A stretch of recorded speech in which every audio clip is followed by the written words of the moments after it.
actually, I think we need to call this what it is. The Buffalo terrorist incident should make the Republican Party change its great replacement theory rhetoric. Will they? What's going on here? How do we bring about some sort of reconciliation in America? Or is it not even possible? Ben Jealous is on the line with us. He's the president of People for the American Way, a professor of the practice at the University of Pennsylvania, former national president of the NAACP, New York Times bestselling author. His next book, Never Forget Our People Were Always Free, will be published by Harper Collins in the winter, in December of this year. PFAW.org is the website. Ben Jealous is the Twitter handle, or People4, or at Penn. Ben, welcome, President Jealous. Welcome back to the program. Hey, Tom. Good to have you with us. You published an op-ed in the USA Today this morning, or yesterday morning, I guess, titled "The Buffalo Shooting Should Make the GOP Change Its Great Replacement Theory Rhetoric." In your mind, or in what you've been tracking and observing, how did this and when did this become part of the Republican Party's doctrine, for lack of a better word? I mean, it seems to me like you could easily track this back to Nixon's Southern strategy, but maybe the replacement theory part of it is more recent. I'm not a student of this. Yeah, so look, this really starts out in the 19th century with the old Democratic Party, which of course was the far right-wing conservative party of the post-Civil War era. Right, the Dixiecrats. Yeah, and the Chinese Exclusion Act. Mm-hmm. If you go back, in the 1876, that wasn't it? As I recall. Yeah. 1886. Yeah. Something like that. Yeah, it was in the late, and I think it was in the early to mid 1870s, as I recall. And there was a fear of a, quote, rising yellow tide, rising Mongol tide, and so Democratic senators made the argument that because of the native birth provision of the 14th Amendment to the Constitution, that the white man would have no place left for a home in California if we did not stop Chinese immigration to the United States. And it was hysteria in the wake of the 14th Amendment and the native birth provision, which of course had always been the tradition of this country. Mm-hmm. Come to America, we think of you as an American the day that you got on the boat, right? The day you got on the plane. And you have a child here, your child is born an American. My family, we go back on one side to the founders of Salem Colony and on the other side to Thomas Jefferson's grandma. And, either way, the idea was if you were born here, you were an American. They put that in the Constitution. And the racists went crazy attacking Chinese immigrants. That Frederick Douglass gave a speech called Our Composite Nationality. I recommend to anyone. It's a brilliant speech of what it means to be an American and why we should ultimately be optimistic about our country. And, he really decimates the argument of the racists at the time. This notion, as you put it, that the Caucasian race is too fragile to, withstand immigration from China and other countries. It's like laughable. And it was very clear that actually we as a nation, we need to embrace a big notion of being, of us as a strong nation that attracts people to us and that they come here seeking to be like us, not to make us like them. Right. Which, of course, that's why people immigrate. Like, a friend moves to France, they want to be more French. If they move to America, they want to be more American. So what do we have to fear? And Frederick Douglass would say, nothing. The reality is that xenophobic fear of immigrants of color has always been intertwined with the fear of blacks. And the great replacement theory has spawned massacres at Tree of Life Synagogue in Pittsburgh, in El Paso, primarily Latinos, in New Zealand, primarily Muslims, in Buffalo, New York, primarily black folks, and why? Because their theory, and you heard this echoed, in those nuts who were carrying torches down at the University of Virginia in Charlottesville, and they were chanting, "The Jew shall not replace us, the Jew shall not replace us." And I can remember thinking at the time, Tom, like, what are they talking about? Like, Jews are 2% of the population. Why are these white boys afraid of Jews replacing them? Like, what are they talking?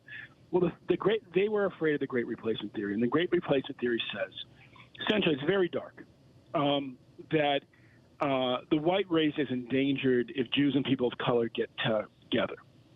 And that the Jews have a theory, sort of have a kind of master plan to replace whites with blacks who they're encouraging to have more babies, and immigrants of color that they're encouraging to come here from other countries. It's dark, it's twisted. It's also interpenetrated the anti-abortion movement, by the way, Ben. And it's not, yeah. Well, it's the same folks ultimately, but the thing is, like, it's not just racist, it's not just anti-Semitic, it's not just xenophobic, it's all of those things, and it reminds all of us, we all have a vested interest in defeating this far right-wing movement. Now, who's most responsible for pushing it? It's pretty much, like, you can pin that tail on the donkeys that are, or the elephants rather, that are Tucker Carlson and Rupert Murdoch. Rupert Murdoch has decided that Tucker Carlson increases ratings for the network overall, so he lets the show lose money because virtually nobody will advertise on Tucker Carlson's show because he's so blatantly racist. He has pushed, that has given him freedom to just be as racist as he wants to be. Tucker Carlson has pushed the Great Replacement theory at least 400 times, according to a New York Times investigation, on 400 different shows. And so, if you think about it, the guy does about 200 shows a year. So he's basically talking about it several times a week, every week. And that's who's pushing this. And he's the highest rated show on Fox. I think he's the highest rated news show on television. Yeah. And he's decided that pushing this sort of anti-Semitism, Islamophobia, racism, and xenophobia is what's going to get him ratings. We talk about, we're talking with Ben Jealous, president of the People for the American Way. You and I and others, across America for a long, long time have talked about the wonder of America being the first country that was created based on an idea rather than on either genetics or soil or geography. And, Hitler's old blood and soil thing. And yet the foundation of replacement theory is that some people are actual Americans, real Americans, and some people aren't, and they're not entitled to be Americans by virtue of the color of their skin, which directly contradicts the theory of America. The problem is that the theory of America was not acted out in America, and we really, it wasn't until the 1960s that we really started even getting close to applying that theory of America across the board to both politics and business and economics and everything else. How do we most effectively push back against this widespread belief in the white community that Anglo-Saxonism and British common law and white skin and American values are all the same thing and interpenetrate each other, and that anything that is not white or Christian is not, foundationally American? How do we fix that? Part of it is that we just remember our history. When I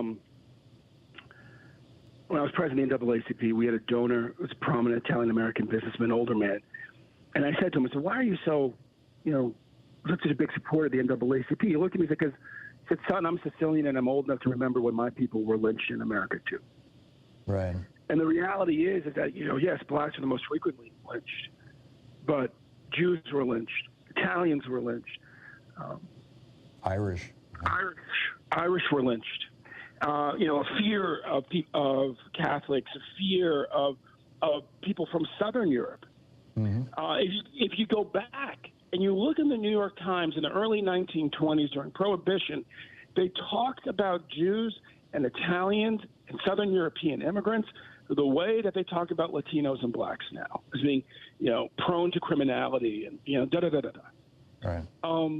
And you look beyond, and the Irish, we're always kind of like right there with blacks as far as being derided. The only group other than Africans that the British press routinely portrayed as monkeys. And so, what we've seen is there has been sort of a broadening of the notion of whiteness, but what is right behind it is a centuries old loathing of most groups in this country. Yeah. And so it's really, and that's, I think, if there is a moment with this great replacement theory, it's a moment for all of us to reflect and say, wait a second.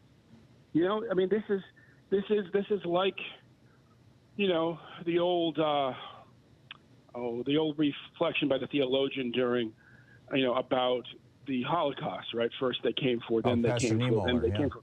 Yes, and you know, it's like first there was the massacre at Tree of Life Synagogue, then there was the massacre of Muslims in New Zealand, then there was the massacre of Latinos in Texas, then there was the massacre of blacks in New York. And why? Because the far right wing is pushing this great replacement theory and telling America that there is a great Jewish-led conspiracy to replace white people in this country, to take it away from them, you know, with blacks, encouraging blacks to have babies and immigrants of color to come here. And yet, you know, again, you can go back to the 19th century. This is what Frederick Douglass was fighting right after he, you know, helped win the battle over slavery. So you think, forgive the interruption, we've got about 40 seconds left. You think that, before I hit a break I can't control, you think that we can kind of educate our way out of this? Look, we got to really sit down. I mean, ultimately, Fox News, the Republican Party, needs to disavow this theory. You know, we also need to really look back at the old equal time requirement. Part of this is about media deregulation, which was specifically done at the behest of Rupert Murdoch. And ultimately, now we see what his end game was, which was to be able to push for high ratings with hate. These are the public's airwaves. Which he fine-tuned in Australia, by the way. Yeah, well, you know, and we've got to take a look and say, is it really worth it to let Rupert Murdoch make profits by tearing our country apart? Yeah, I'm with you.